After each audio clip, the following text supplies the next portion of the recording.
এই দুনিয়ার জমিনে শুধু আমার দুঃখ একটা, আমার জন্মের সময় মা মারা গেছে। কিন্তু আমি তো ইচ্ছা করে দুনিয়াতে আসি না।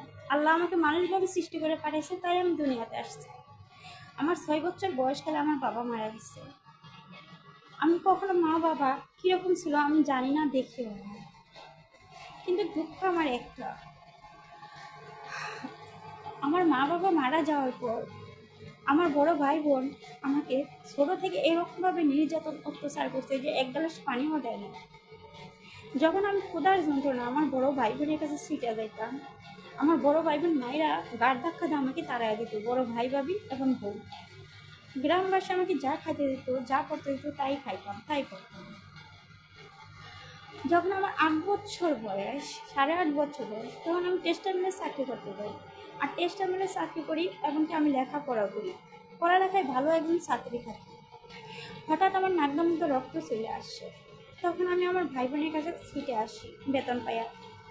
তখন এই বেতনের টাকা দিয়ে আমার ভাই বোন বড় ভাবি নিয়ে আমাকে মায়েরা ঘর থেকে তাড়াইয়া দেয় এবং বলছে আমাকে ঘরে কোনো ঠাই দেবে না, আমার কোনো চিকিৎসা হেরা করতে পারবে না, কারণ আমার আমার জন্য কোনো টাকা হেরা খরচ করতে পারবে না।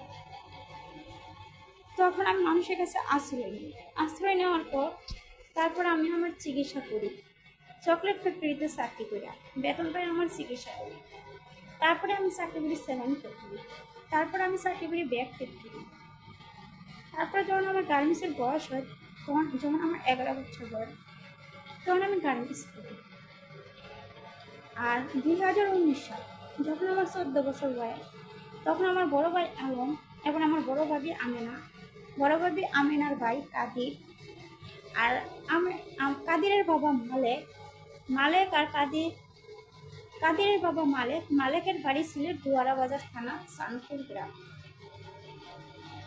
ওরা সবাই মিলে চুক্তি করে আমাকে বিদেশে বিক্রি করে 50 লাখ টাকার জন্য। কিন্তু ওরা বিদেশে পাঠানোর আগেই আমি বুঝতে পারি যে ওরা আমাকে বিক্রি করছে। রাত্রি 12:30 বাজে কবরের গুরুস্থান গিয়ে আমি পড়াই। ওইখান থেকে ধরে নিয়ে আসা আমার বড় ভাই আলম কাদেরে দিয়ে আমাকে দর্শন করে এবং আমার হাতে পায়ে রক্তের চোখ উঠায় আমাকে বিষ খাওয়া মারতেছে। আমাকে মারার আগে থানায় গিয়ে একটা জিটি করে রেখে আসে আমার মনে। তারপর আমাকে হাতে পায়ে রকেটে বিষ খাওয়া দর্শন করে মারতেছে। কোনোভাবে আমার জীবন বাঁচায় এখান থেকে আমি পলাইয়া যাই। পলাইয়া যাওয়ার পর জংলা শিয়াল ওদের হাত থেকে আমাকে বাঁচায়। আর তারপর ওরা আমাকে 3টা মিথ্যা অপহরণ মামলা দিয়ে জেলে পড়ে। আমাকে জেলে পড়ার পরে আমাদের এলাকার চেয়ারম্যানের কাছ থেকে আমার 50 বছর 40 বছরের জন্ম নিয়ন্ত্রণের কাগজ আনে।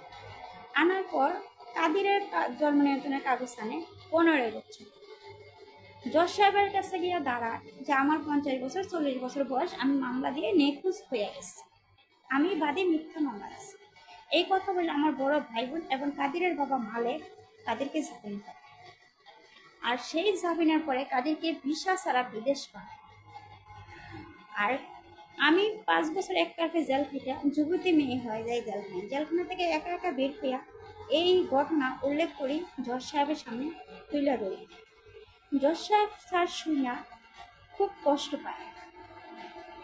তারপরে কাদির বিদেশ থেকে আমাকে ফোন দেয়, দিয়ে আমার সাথে প্রেমের অভিনয় করে আমার কথা এবং রেকর্ড করে আমাকে খারাপ ভাষায় গালিগালাজ করে। আর সেই গালিগালাজ আমি উল্টা যখন ওকে গালিগালাজ করি সেটা রেকর্ড করে আমার বড় ভাই আলম এবং আমিনের কাছে। আর আমার বড় ভাই আলম আমিন প্রতি মাসে মাসে আমার নামে একটা করে মিথ্যা অপহরণ মামলা এই রেকর্ডিং। আর আমার এইরকম ভাই বোনদের বিচার পাইতে আপনারা আমার পাশে দাঁড়ান। কে চান আমার ভাই এরকম ভাই বোনদের বিচার করে? তারা আপনারা আমার পাশে দাঁড়ান, আমার পক্ষ নিয়ে দাঁড়ান। এই দুনিয়ার জমিনে আমার 23 বছর বয়স, এইসব ভাই বোনদের জন্য আমি আজ পর্যন্ত কোনো বিয়ে তো দূরের কথা, প্রেম তো দূরের কথা, কোনো ছেলে বউ হতে পারিনি, আমার বিয়েও হয় না, যা নিজের জীবনই বাঁচাইতে পারতেছি। আর এই ভাই বোনদের বিচার হোক এই দুনিয়ার জমিনে আইন হিসাবে, এটা আমি চাই। তাতে আমি মরলেও আমার আত্মা শান্তি পাবে। আপনারা দোয়া করেন যেন আমার আশাগুলো পূর্ণ হয়, আর আমার মতন জীবন যেন কারো না হয়, আপনারা সেটাও দোয়া করেন।